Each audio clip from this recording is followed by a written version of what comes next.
there's these places that have such a bad rap in the media and everything, like Yemen, for example, or Afghanistan, even for that matter, where you only hear about war, you hear about death, you hear about terrorists, you hear about all these horrible things, but you don't ever really see or hear what's the reality of living there.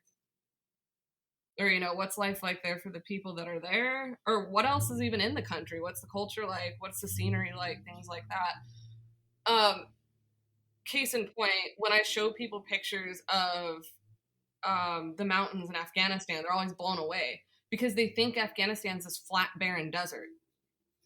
Because they've only seen pictures of fighting in some desolate part of Helmand province or Kandahar. And they don't realize that the country is it's varied as far as the topography goes, the scenery and everything, and there's all these lakes and mountains and everything in between. So there's that curiosity too, because you only see one particular image that they want you to see.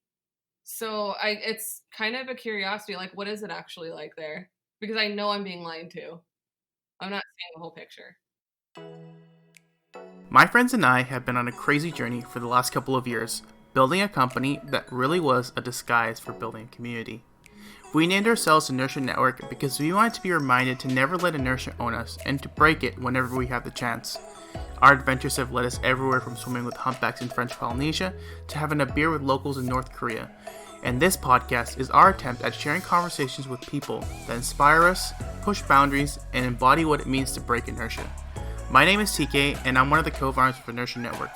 I hope you can join me in learning the philosophies, mindsets, and stories of people that live life on their own terms and ultimately guide you in breaking your inertia.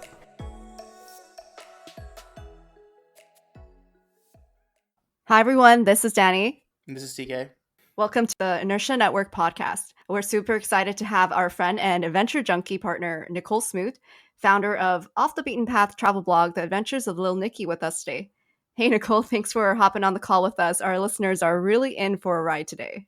You have no idea what you're in for. I just want to kind of like get into how you got into travel, because I read that you've had I read though that you had a fascination maps, encyclopedias, kind of like Matt. Yeah. What was like that moment that really kind of got you into travel? Well, I guess I was always kind of curious as a kid. You know those people that sell encyclopedias door to door? I mean, that's not really a thing nowadays, but you know, like back in the 90s. Yeah. My mom bought a set, and one of them had traceable maps in the back of like every country and every region and everything in the world. And so I was kind of obsessed with that.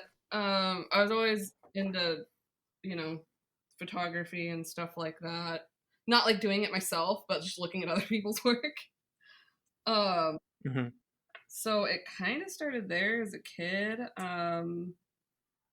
But then I knew I wasn't going to be able to do anything until I was an adult anyways, so didn't really put a whole lot of thought into how I would go about doing that. Went on a trip to Mexico with a friend of mine when I was like 16. Her mom worked for the airlines because, trust me, my ass was too poor to go anywhere. And so I got to go to Mexico for $75 because they got me a buddy pass.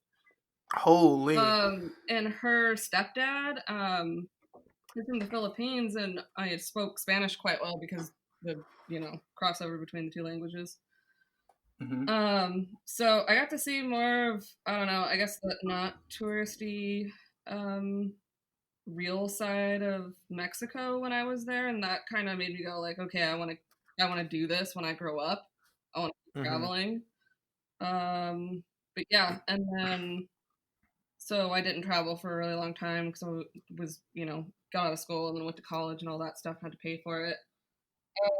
I did a trip to Europe. That was my first like major trip. I didn't have that much fun because I went with a friend of mine that I knew it was going to be a train wreck, but I was like, I want to do this. I went anyway. And it was a train wreck, and we don't really talk anymore. So as soon as I got back, one of my good friends I was in dental hygiene school with was like, hey, you know your way around Europe and you travel all over it. This is literally like 12 hours after I got back. And she was like, okay, we're going next summer, by the way, when we graduate. So like, yeah, get it together. And then I went with her, and I had so much fun, and that's kind of where it really started. And I was probably 23, I think. Okay. I think we ended up on a bus that was smuggling organs. I'm not gonna lie. Oh my gosh. I was like, Wait. adventure. Why do you think that it was smuggling organs? Okay, so we were going from Kosovo to Macedonia to Kosovo, I think. But anyways, so we get on this bus. It seems super shady. There's like random weird guys getting on, and they like keep passing back and forth bankrolls, like to the driver or his like little handyman. And I'm like, this seems weird. Maybe it's drugs. And then I start noticing like there's these like black duffel bags. People keep like some of these guys that are getting on and off this bus. Like someone will put a black duffel bag, you know, the compartment that's underneath the bus where all the luggage goes. Like someone will put a black bag on, and then a different guy will get off and take that black bag back out. And it kept going on, and I'm like, this is really weird. Sally is about to fucking freak out. She's never gonna sleep.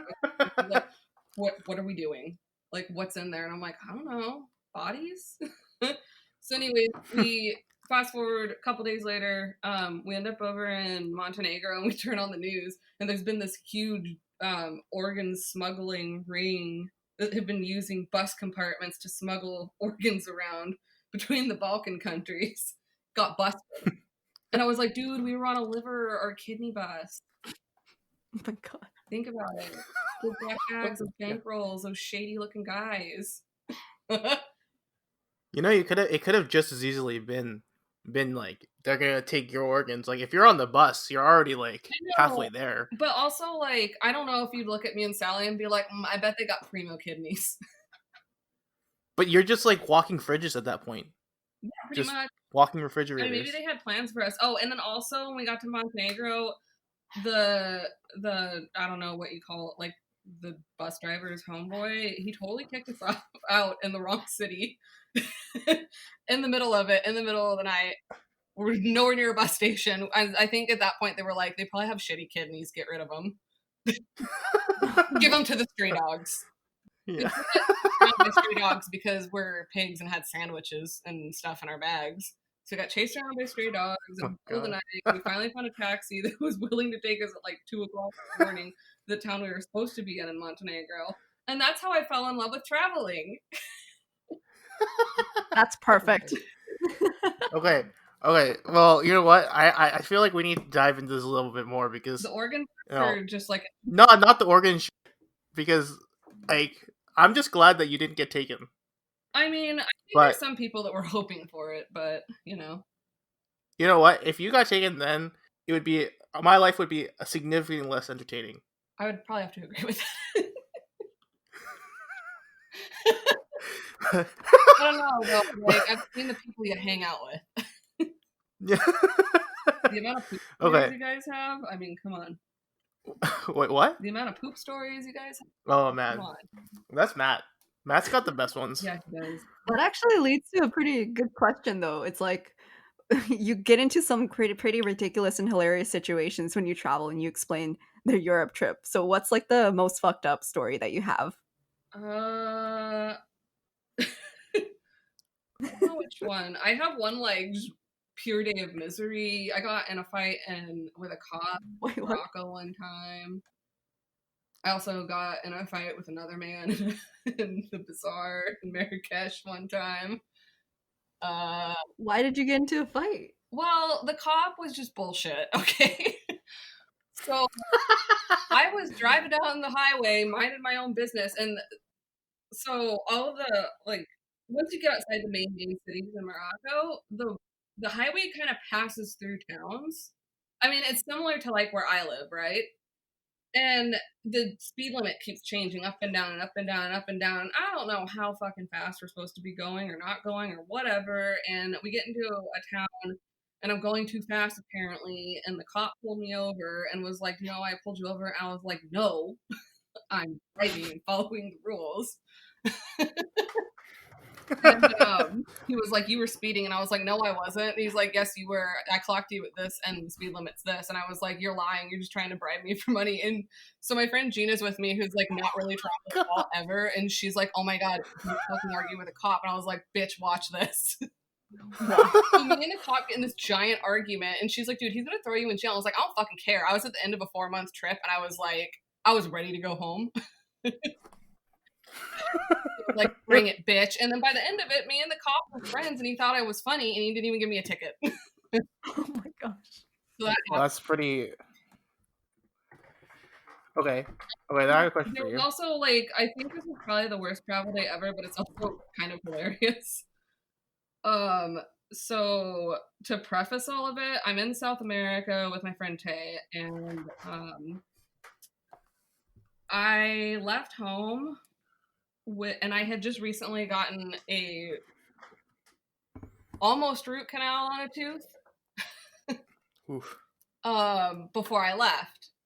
And so we get down, we went to Bolivia first, and we were down around the salt flats, and you're going up and down out of elevation and everything down there. I think at one point you're at like, I don't know, like 15,000 feet or something like that. It's pretty high.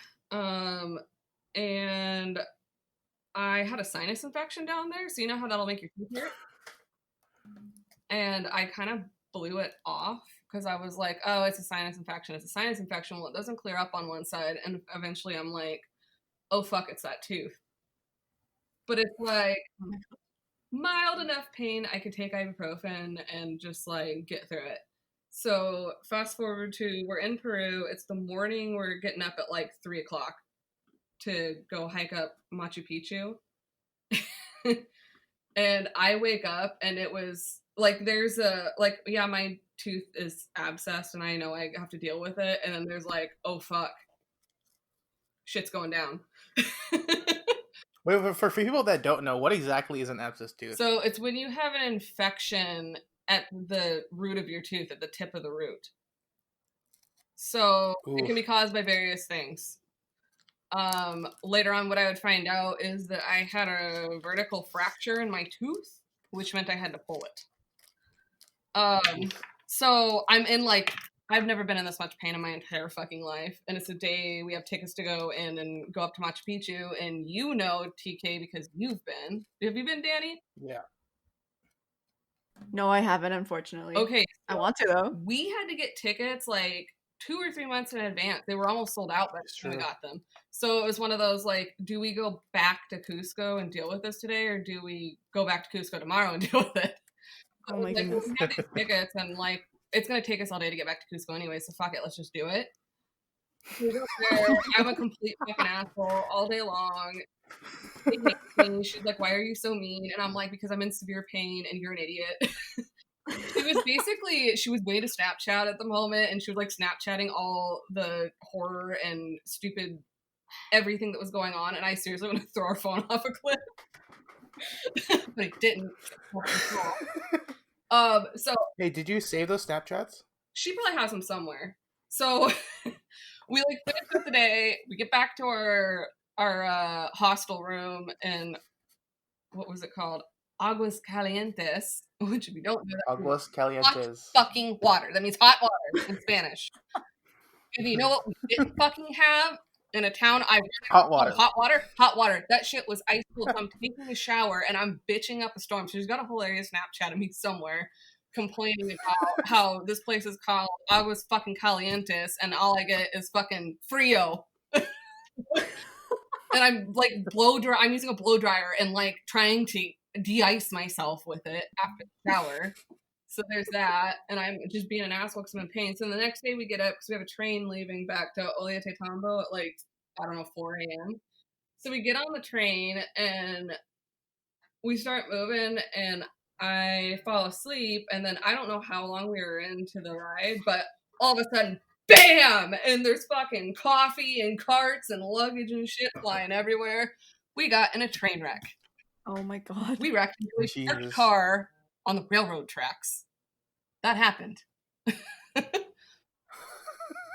Oh my god. And they're like, oh, we had an accident. We'll get this cleaned up in a few minutes. So then we get going again, and then we're sitting there, and there's this couple sitting across from us, and they're kind of young and look super dorky. And the guy looks out the window and goes, that's a nice female. I'm like, I'm intrigued. What's out there? And I'm like, all I see is fucking ducks. These two were birders and probably virgins. Oh my god! Wait, because I was super confused when you're like, "Oh, there's a nice female." That's like a really strange way to describe a person. But I realize you're talking about birds now. Yeah, I'm talking about birds. Yeah, that's a nice. Well, I thought they were objectifying a woman or something. Yeah, they were objectifying a female duck. That's what's going on. And so me and Tay are just sitting there trying not to laugh because this is so funny to us. And then we finally get to Cusco, and we got to Ollantaytambo.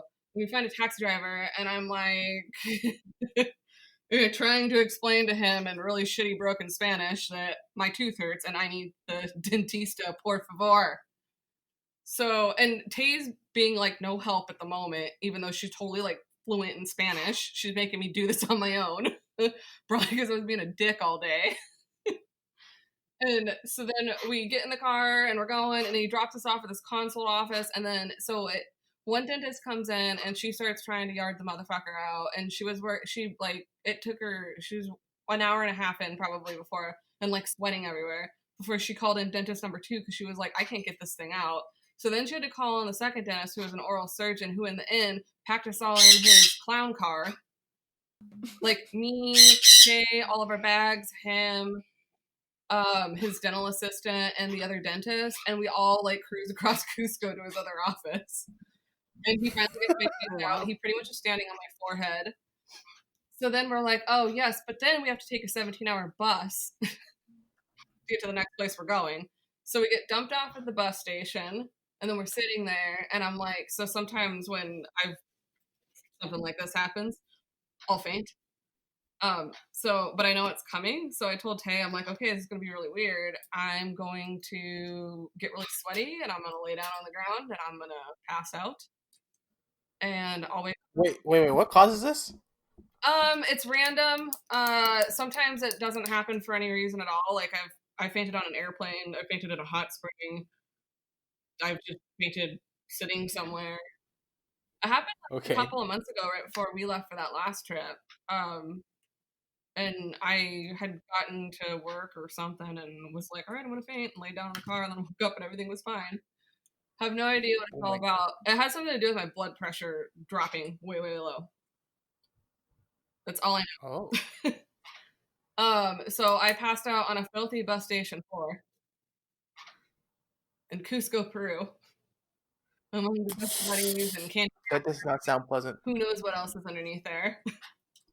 Oh my gosh. That's a crazy story, man. And then I had to take a taxi. I had to leave Tay at the bus station with all of our stuff, and I had to take a taxi to go to a pharmacy to go get the antibiotic and everything the doctor prescribed me. So you just had a hole in your mouth? Yeah, basically. Oh my gosh. Yeah, so that was probably like the worst day I've ever had. Did you get it? Did you get a replacement tooth? No, my wisdom tooth came into place there. Oh, what? Yeah, so I never had my wisdom teeth pulled, and that one served its purpose. Oh, that's super lucky. Now I'm not a hillbilly. I have a full set of teeth.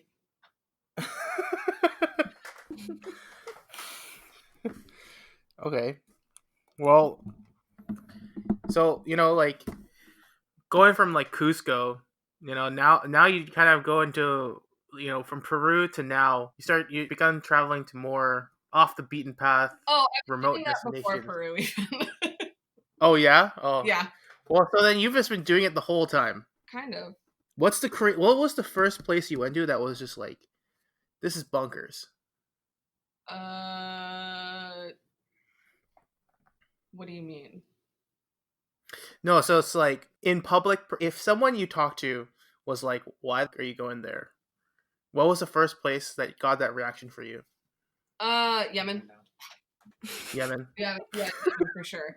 Because, I guess before that, I had been some kind of strange places that people were like, "Oh, I've never even heard of that," or "Why would you go there?"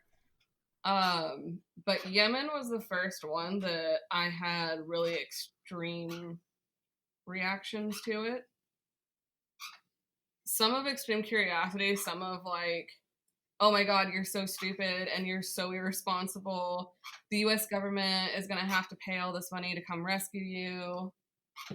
blah, blah, blah, blah, blah. You're going to get kidnapped. Al Qaeda's going to chop your head off. And I was like, bring it. I ain't got nothing else to lose.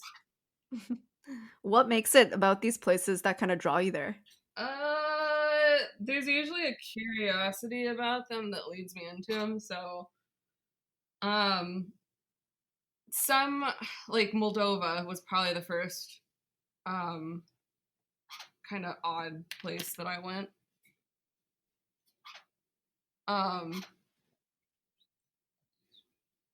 Moldova is probably the first odd place that I went. And that was because I actually got randomly assigned the country when I was in high school for some like geography project. And the more I looked into it, the more I was like, this country seems bizarre and I'm really intrigued by it. So I want to go there. So there's that side of it. The other side is there's these places that have such a bad rap in the media and everything, like Yemen, for example, or Afghanistan, even for that matter, where you only hear about war, you hear about death, you hear about terrorists, you hear about all these horrible things, but you don't ever really see or hear what's the reality of living there. Or, you know, what's life like there for the people that are there? Or what else is even in the country? What's the culture like? What's the scenery like? Things like that.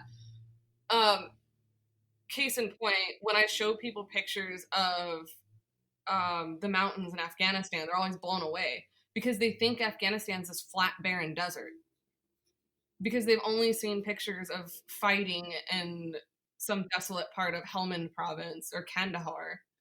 And they don't realize that the country is it's varied as far as the topography goes, the scenery and everything. And there's all these lakes and mountains and everything in between.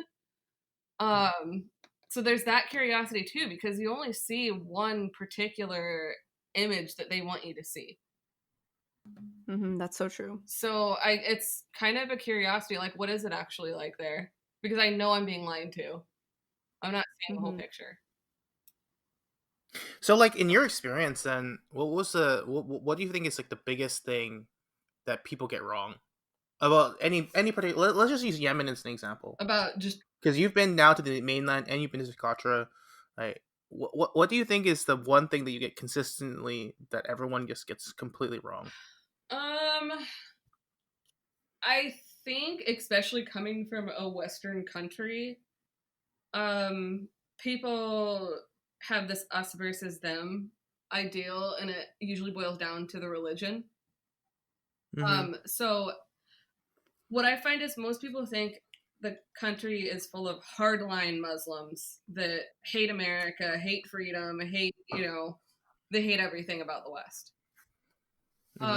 And once you get in there, you realize it's a mixed bag of people, just like, I mean, like here or Canada or wherever, where, yeah, you got people that, I mean, they hate anyone from anywhere else. But at the same time, you have these other people that are so welcoming and friendly and curious about where you come from and your culture and everything.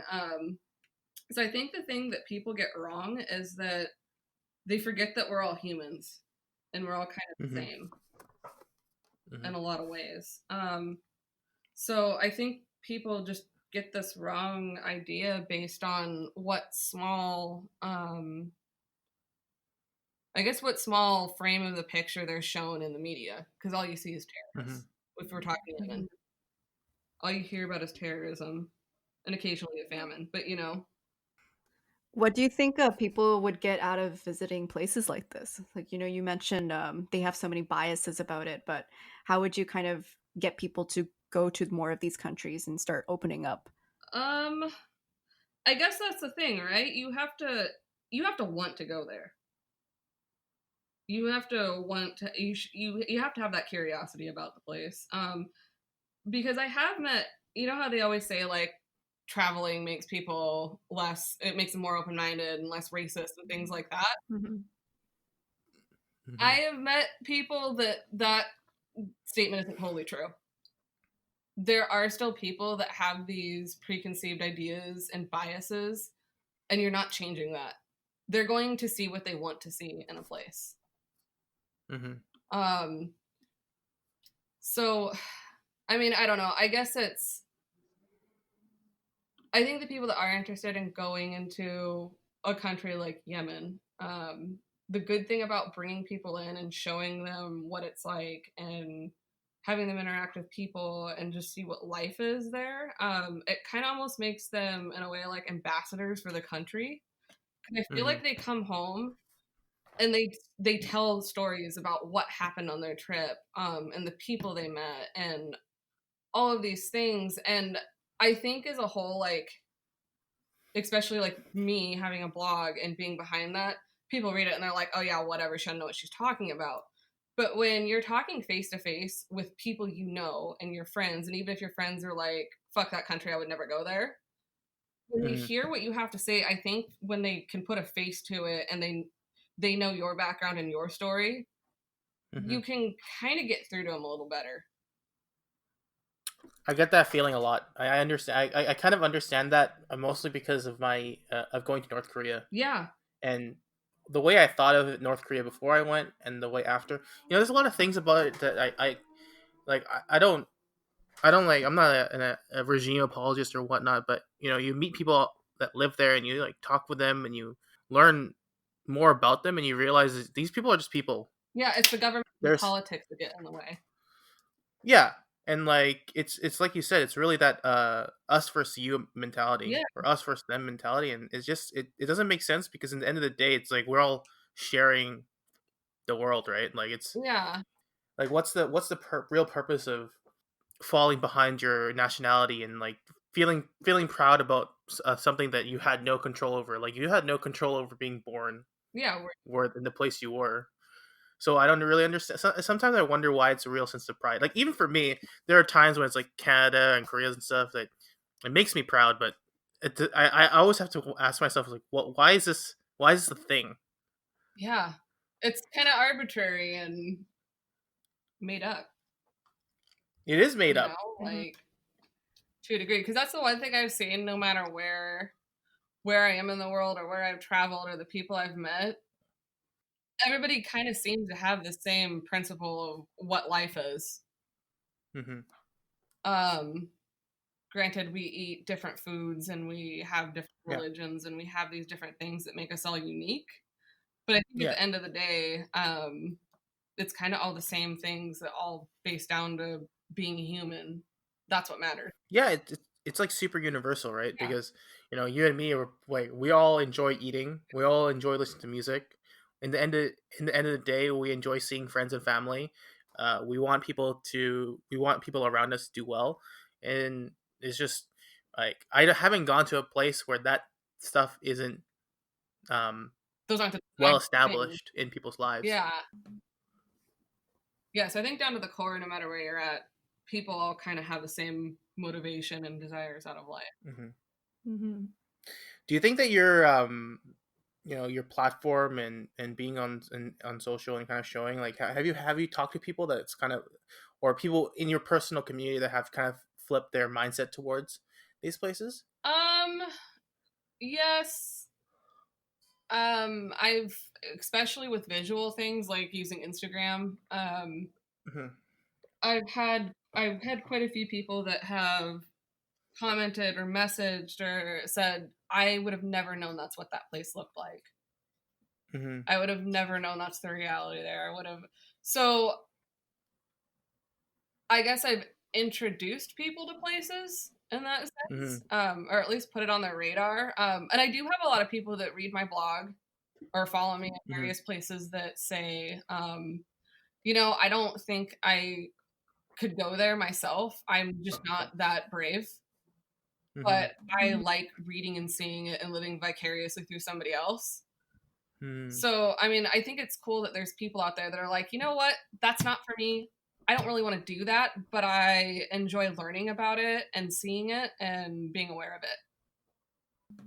Mhm. uh, so kind of like segueing to social media because I know you got some opinions on social They media all and suck. you know They all need to disappear. the whole like, narcissistic, self-involved, fake side of social media and influencing. When you started this whole thing, like, what was it like for you kind of coming into that world? Oh, so I didn't know anything about social media. Okay. Like I had Facebook, and I had my own Instagram, but I didn't really know how, like, professionally how people use them, right? So, Mhm. like, I had Facebook basically because I had amassed all these friends all over the world, and it was like, this is a good way to stay in contact because everybody's just all in this one place. And Mhm. then I've always been a very visual person, so when Instagram came along, I got an account from the beginning, basically. And I would just post occasional photos on there, or, I would go months without posting a photo, whatever. Yeah. But then I started a blog, and back when I started a little over 5 years ago,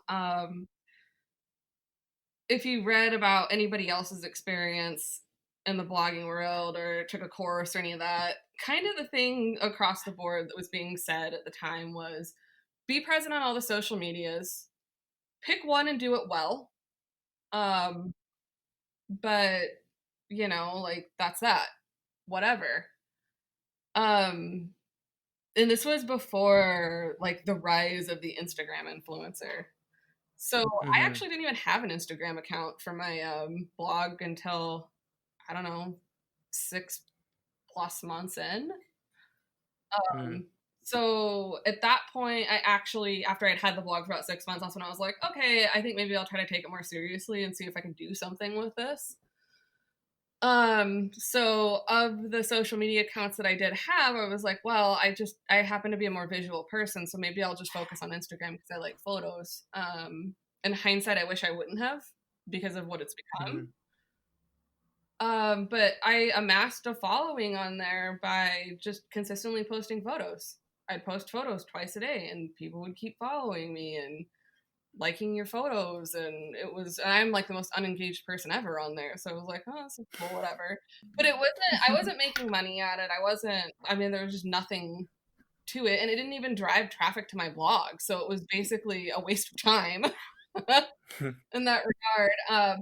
But then it's been interesting to watch. It was like once Instagram got an algorithm put in place, the whole thing shifted, and now it's just Mhm. become this like very contrived, fake, staged world. Um, Mhm. and I don't really agree with it. I guess the unfortunate thing I've seen come out of this, where you're tying social media and travel together, is I have witnessed this. I have been on press trips with this. I have traveled with people that do this. But they're literally only there to get a shot. Mhm. Mhm. So, you go to wherever, even if you're taking a press trip or whatever, say to the Caribbean, like you would generally agree to do it only if you were like, oh, that seems like a cool place, I Mhm. want to go check it out. And I've seen people that they go in and they don't learn a single thing about the culture. They don't even care to learn about the history of the place, anything about it. They just go on Instagram, they look at other people's photos, and they try to recreate that. And I'm like, that's kind of a sad way to travel. Mhm. And then now, since I guess travel media and everything has gone the route of paid content with influencers, now I see people, one of which I won't mention their name, who only goes on press trips, and the only time that they say anything good about the place is if they're on a paid press trip. If they pay to go to the place themselves or whatever, they just bitch about everything. Wow. Oof. Oof. uh, That's a sad reality that people don't really see. That's the real tea. you've seen this shift of, I don't know, I feel like people that started out in this probably were like, I like traveling. And Yeah, I I want to mean, show other people they can do it too, and I want to show them these places. But now you've seen it shift where it's like there's these people, they aren't travelers. They're not even interested in it. They're not interested in any aspect of it other than getting the shot and getting paid. mhm. Which, I guess, yeah, it's a job, that's fine and all, but it's kind of sad to watch. Like, there's so many other people that would love to be in your shoes and have that opportunity. And you're just over here pissing it away and complaining because there's 3 bottles in the background of your picture that you'll have to Photoshop out later. Yeah, you know, like, I mean, for me, I think it's okay if you want to do that. Yeah. But I think what is the thing that I dislike is like the disingenuousness sometimes that is in the background of it all. Yeah. Like it just. Well, you know, like one example is that fucking that gate thing you always see pictures of in Indonesia. Yeah. Bali. So the Bali one. Yeah, I went to Bali like years ago, and I never went to that place because I'd never even heard of it, never had seen a photo of it, anything. And then, you know, of course, with how things have gone with social media and everything, now I see it all the time, and I honestly thought there was a fucking lake in front of it because there's always that reflection picture. And then I learned recently that people are bringing mirrors with them. Oh my gosh! Seriously? Yeah, that's a real thing. Look up whatever Bali Gate. It's like a golf. I need to see this. Okay, that makes sense because I see the exact photo always being replicated, and I'm like, how is it that the water's always so perfect? It's a mirror. You hold a mirror. Wait, people bring mirrors? Yeah. Oh my god. There's actually a photo of it. Yeah. Someone wrote, like, this is how I found, like, an article where somebody wrote about it. And I'm like, I like trick photography and stuff like that. I think it's really fun. But when you're in travel media and you're trying to convince people to visit a place, you can't lie that much. You know what I mean? Because people are going to get there and be like, the fuck is the lake at? Am I in the right place? This is actually super deceptive. Yeah, and that's the whole thing. Like, I like the artistic side of photography, and I like doing those fun, like, weird tricks like that. But if you're projecting it as somebody that's kind of hustling travel, you know what I mean? Mm-hmm. You have to be honest. Like, you can't really do that. You're lying to people. So then you would say that, like, for people that are in their kind of like in your field, there should be a kind of level of conduct that they should abide by, especially when they're kind of voicing or just be influencing. Like, this place is really cool, but this is actually how I got the shot. It doesn't actually look like this. Yeah. Yeah, like there are some photographers out there I've seen online that are like, I am a digital artist. Mm-hmm. Which that spells it out loud and clear right there. Like, they're very upfront about it. And that's fine. That is art. But, you know, they're coming out and they're saying, like, this is what I do. Mm-hmm. I'm a digital artist and enjoy my images. They're not being like, hashtag, it's more fun in the Philippines if you hold a mirror underneath and get that photo protection, you know? Oh my gosh. So then, okay, if you could change anything about, like, how the world of influencing is done, like one rule that you would put in place, what would you think that would be? Can we just get rid of all of them? I don't know. No, let's just imagine you can't get rid of them. I guess I don't like the idea of that there's people that are like, I am a travel influencer. Like, I post photos with bullshit quotes and that makes people want to go a place. Like, I have respect for people that are like, I went this place and these are the things I learned and this is how you can do it too. You know what I mean? You have to have something tangible and something of value to provide people. Some useless inspirational quote with a pretty picture ain't doing anything for anybody. But what about a mix? Does that work? Have you ever met anyone that's like a half that, like, they get in the dress, but then they still give the information?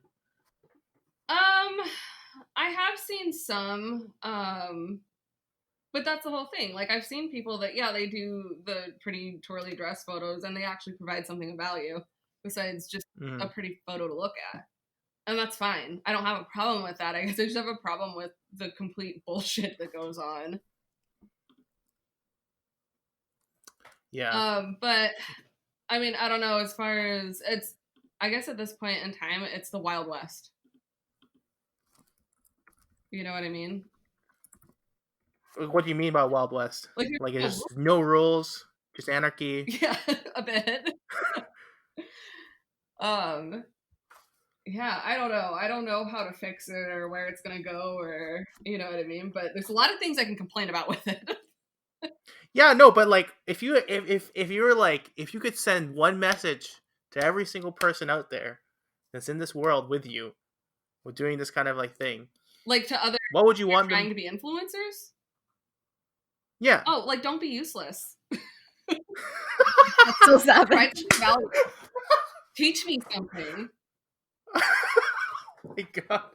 That's how I feel. Oh, wow. Because I don't know. Okay, okay. I guess occasionally, like I've definitely seen a picture of a place and been like, oh shit, where's that at? I want to go there. That looks really cool.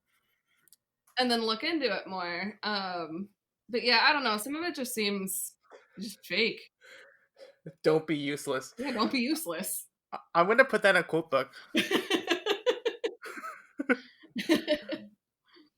Okay.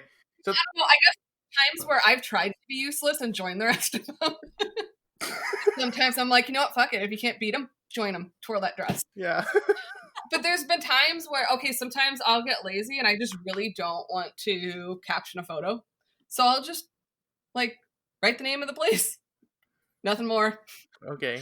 And every time I do that, there's all these people that line up and are like, where is this? How do I get there? What is this place? What country is it in? And, you know, sometimes too, you use a geotag and people are like, where is this? And I'm like, you can click. It shows a map. It's not that hard.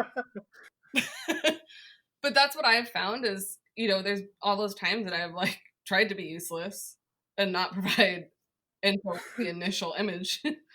It's always followed up by people being like, hello, help. It's your job. And I'm like, Is it's not really a job. I don't get paid for this all the time. I'm allowed to be useless sometimes, okay? Yeah, no, it's crazy because I'm sure you get a lot of people that like come up to you and start asking you a question and demanding help like you owe it to them. Oh, yeah. Yeah, I get a lot of that. I get a lot of I get a lot of people that like demanding pretty detailed information and I'm like, here's a list of blog posts that I've written about that. How about you click those links and get me some ad revenue? Yeah. And I really want to type that again. Also too, I get a lot of people demanding to know how I got to where I was at this point. And I'm like, honestly, I guess the things that I did when I started all this to, you know, grow on social media and our readership and all that stuff probably don't really apply anymore. Like the whole landscape has changed so much. And I've kind of given up on social media. Like I'll post things on it occasionally, but not regularly. So you kind of separate social media and the blog, right? Yeah, so they're associated with my blog. But I guess I would say my Facebook and Twitter accounts are directly tied to my blog. Mm-hmm. Because you with your blog, you can check a box where it auto posts your blog post to your Facebook and Twitter. Mm-hmm. So that should have gone on autopilot. Either one of them. But Instagram, it's very separate. Like there's a lot of people that follow me on Instagram that don't even know I have a blog. There's a lot of people that read my blog that don't give two fucks about Instagram. So those are almost two very divided things. I feel like the only time anymore for me those really tie in and come together is when I am working with a tourism board that wants campaigns on both. Mm-hmm. But yeah, they're still very separate. They don't really drive things back and forth to each other. So from Nicole, from a traveler's perspective, how do you think people can be more conscious and aware when they travel to a place? Because we've heard, of course, so many stories of overpopulated tourism spots and garbage everywhere, and you know, just people going to the places for the wrong reasons. How can people be more conscious when they travel? For one, don't do it for the gram. I don't know. I think there's just, I mean, in general, just researching a place. I tend to gravitate towards places that not a lot of people go, but I still end up going to places that are super well known. Like I've been to Machu Picchu, I've been to the pyramids, I've been, you know, all over in Italy. Granted, I was living there for a little while. But there's a thing called the off season. And that's the thing that you see in a lot of these places is there's tourist season and then there's just nothing. So if you want to go those popular places that, you know, you hear about the overcrowding and the over tourism and the detriment of those, like go in the off season. Like you can still go see those places, and the benefit of that is you don't have the crowds, and you kind of help these tourism businesses eke the rest of the way through the year. So I think as far as that goes, is just being more aware of trying to avoid when there are giant crowds there, and the place is just inundated and, you know, sometimes beyond capacity. And then also I don't know, in the last few years I've kind of been all about, like, I'd like to see tourism diversify more. So maybe less people going to these iconic, super famous places and more people going to Tajikistan, you know? But what's the driver there? Like, what's the thing that's like, oh, I want to do that. I want to help kind of make that shift. I mean, those are the places I tend to write about, Mm-hmm. and those are the places I share on Instagram. Mm-hmm. Because I don't know, occasionally I'll post a photo or do a blog post about some place that's super well known. But there's already so much content out there on it and people are aware of it, where it's like I'd rather push these places that are like, we need tourism, we need to develop this industry, we need to make more money. Mm-hmm. So I guess in a way I'd rather my work kind of support them,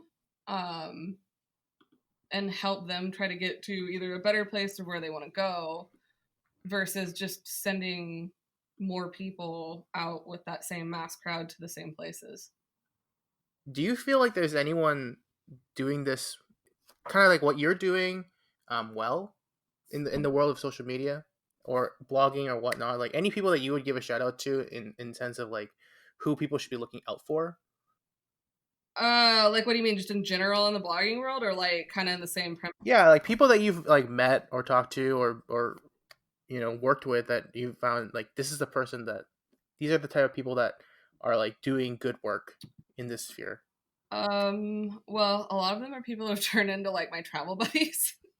Yeah. But my friend Dan from Dan Flying Solo, he's just hilarious. Yeah. And I like the work he does because he really cares about the places he goes. And Yeah. he's kind of like me in the sense that he keeps, I mean, granted, our trajectories are very different. But now he keeps getting drawn back to those same countries over and over and over again to delve deeper into them, to promote them more, stuff like that. And he does. He genuinely cares about the places he goes. And I really like that about him. And then Alex from Lost with Purpose, who we actually were on 2 simultaneous press trips in Central Asia, and we got to in Tajikistan last year. And I like what she does because she's very conscientious about a lot of different topics, like ranging from pollution to feminism, all kinds of stuff like that. And I like what she does because she has, I mean, she, like her blog, she has a purpose and she really puts it out there, even if that might make half the country of Pakistan hate her. Yeah. But I like that about her, and she's really cool and she's funny. I got to meet Jared from Nomatosaurus. I haven't gotten to meet Alicia yet. They're really cool. And they kind of do some off the wall places. Trying to think of who else. But yeah, I don't know. I've met a lot of people. Yeah, no, that's great. You know, like I've out of the 3 people you just mentioned, I've spoken with Alex, and she's actually really cool. Yeah. Like, I wanted to work with her, and then like I kind of dropped the ball on contacting her after this whole. I got sick, and then Corona, and Yeah, I think all the craziness happened. off. The world's kind of in a state of flux right now. Yeah, and that's what I guess what I think is kind of funny because like, I mean, I see so many other like travel bloggers and influencers and stuff that are going, oh my god, I have no income. How am I gonna get through? Like, what a fucking made up job. That did not exist 10 years ago, okay? Like, figure something out, people. But When you did that savage post, right? I just think like, I think it's funny. There's so many people out there, like, kind of whining and not really doing anything, or maybe that's just what they're projecting on the internet. I don't know. Maybe they're actually doing stuff behind the scenes, but it's like me and Matt being on the phone the other day, like coming up with these crazy ideas for future trips. Like, I feel like it's just like a time like, all right, we're all confined to our homes and, you know, we can't go out and go do things and adventure like we normally would. So I think this is a good time to kind of sit down and like make future plans and come up with ideas and, you know, 100%. got going on. Nothing. So then, we've done a couple projects together, right? And since we started Inertia back in 2018, Yeah. or 2017, I don't know. Yeah, I don't know how long back. Like 2015, I think. Yeah, but then like, what was how did this all get started again? Like, what's our story here? Like, we went to Pakistan and Central Asia together. Yeah, we did Xinjiang, Tajikistan, Pakistan was the first one. So one of my friends had seen a post somewhere that, hey, there's these guys, they started this new travel company and they're looking for like bloggers and different people to work with to run trips. And I was like, I have no idea if I could do this. I emailed you guys and was like, hey, I have no confidence I could sell a trip. Thing for that matter. But I think you guys have a cool idea and I'm interested. So Matt scheduled a phone call with me. So I literally got off an all-night bus in Myanmar and stood out on a balcony and talked to him for like an hour and a half. And he was like, okay, like, what kind of stuff do you do? Blah, blah, blah, blah, blah. And, you know, I was explaining, like, I'm on this crazy trip sort of across Asia right now. And, you know, I was just in Afghanistan and, you know, back in Tajikistan, all this stuff. And he's like, okay, so what do you have in mind? And I was like, right out the gate, I was like, Socotra. Because I'd been there. And he was like, no. And I'm like, no. Afghanistan? No. What about the Nakhan? That's safe. No, it's not really sellable. And he goes, you know what's really popular and does really well right now? And I'm like, what? He goes, Bolivia and Peru. And I was like, no. He's like, this is going to be difficult, but we're really going to get along. So we ended up talking, and he's like, well, you like Tajikistan, and you know, he's like, Northern Pakistan's great. There's a lot of similarities, and I'm like, okay, like let's try to work something out with that. So that's kind of where it started from. So it was a lot of Matt telling me no. Of all, he's good at that. I know Tajikistan. Let's go. Still don't know if I can sell a single spot to it, but whatever. So that's kind of how it all started, and then now we've gone to most of the places that I listed that Matt told me no to. Yeah, you know, with Matt, you just gotta play a long game. You gotta get him warmed up. Mental finessing. Yeah. And then do it. But you know what? Yeah. I feel like me and Matt are kind of an awesome but terrible combination because we just feed off of each other. Oh yeah, I know. And like we come up with these like really crazy ideas that no one is ever gonna buy into. They're not marketable and they're just insane to try to do. I mean, you never know, right? That could be the thing. The crazy wild adventures Matt and Nicole that you guys are gonna come up with. You know? So what's the first place you're gonna go once this once this whole corona business is done? I have no idea. I don't know how long this is gonna last. So okay, like for an idea,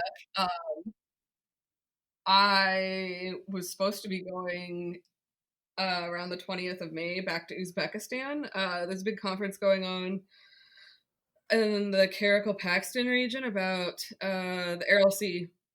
I was invited to it, but I have not heard back from them at all, even though I'm like, I understand things are a little crazy right now, but I guess they've like put down the hard fist of police stateliness that makes Uzbekistan, and apparently like people can't like make contact to the outside world or something was what one guy was telling me. So I assume I'm not going on that. I doubt it. Yeah, I don't think so. And I just wanted to touch base to be like, hey, how are you guys doing? We postponing this? What's the deal? I honestly think, I mean, if things do clear up by the fall, probably Tajikistan's going to be where I'm going to be next. I might be, I don't know. I find out and I should know tomorrow no, not Friday. So one of the Tajik tourism boards put in for a grant from the U.S. government for kind of setting up a program to help develop tourism and create like a standard of what tour guides are supposed to do and what operators need to know, and teach classes for, I mean, everything from first aid to like even basic food prep and hygiene and stuff like that, because like tourism really is in its infancy there. So they had asked me to assist with that whole project. So if they get the funding, I'll be staying over there for a couple months later this year. Wow. Yeah. Well, that's when I'm probably gonna have to come by. That's pretty sweet. And I'll show you. There's a really cool bust of like Lenin's head next to a pond. That's so random. Wait, a bust of a woman's head? Of Lenin. Of Lenin. I was like, a woman's head. No, not woman. Lenin. There's a lot of like, statues there, by the way, but this one in particular looks amazing. Okay. So I have this.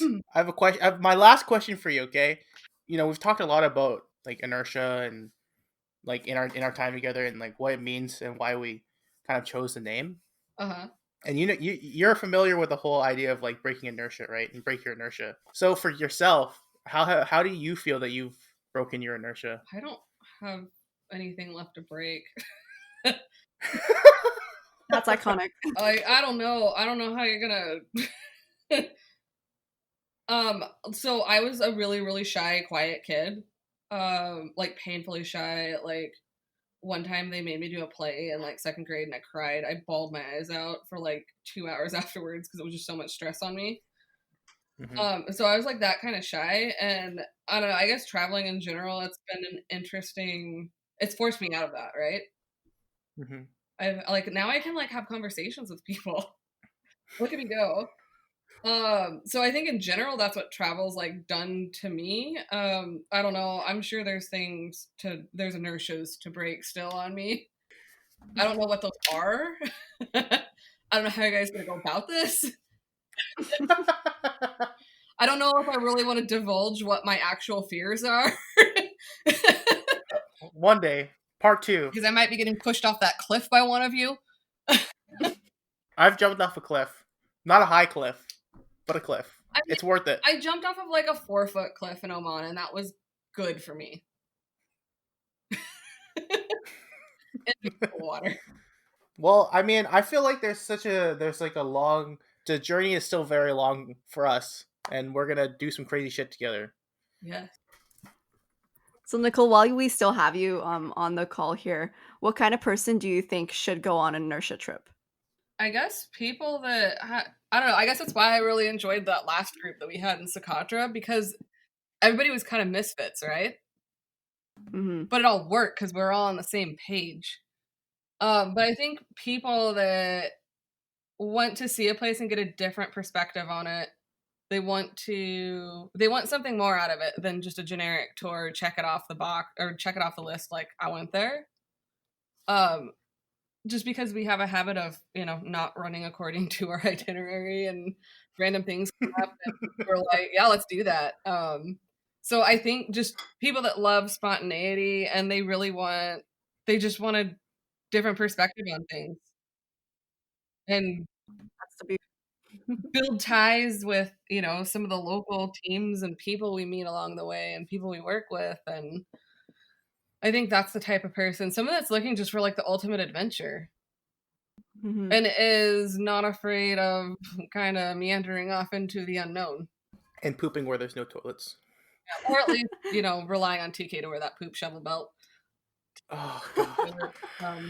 You had to say it. You had to say it live. I really wish you had a belt. We were gonna do that. We were gonna send him off with the belt, and then it'll be like, "Oh, do you need to wipe? Yeah, right. I have the toilet Toilet paper." paper.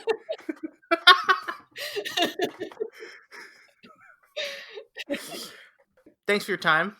Appreciate it. Thank you for your You know, time, guys. it's always great talking to you, and I'm excited for when this is all done and we're going on another That's adventure. probably where I'm going afterwards. If we can move around by July, Canada.